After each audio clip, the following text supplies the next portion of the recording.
আজকে আমরা চলে এসেছি আবার একটা নতুন চ্যালেঞ্জিং ভিডিও নিয়ে। তো আজকে আমাদের কাছে আছে এই ঝাল লঙ্কা। তো আমাদের এই দুজন খেলবে, তো এদের মধ্যে যে আগে এই লঙ্কাগুলো শেষ করতে পারবে তাকে আমরা একটা ভালো পুরস্কার দেবো। তো পুরস্কারটা কী হবে সেটা দেখতে হলে ভিডিওটা শেষ পর্যন্ত দেখতে থাকো। তো চলো আমরা শুরু করি। 3 গুনবো, তোমরা স্টার্ট করবে, ঠিক আছে? 1 2 3 স্টার্ট।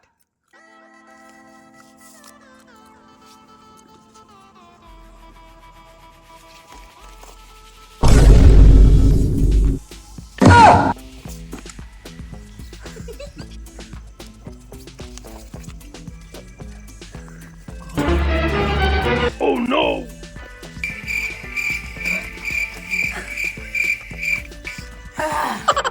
তো আমাদের এখানে শাহজাদ জিতেছে, আর অবস্থা দেখতে পাচ্ছি একটু খারাপ। তো আর ঝাল যেন না লাগে ওই জন্য একটা কেক পুরস্কার, কেকটা তুলে দাও আর হাতে।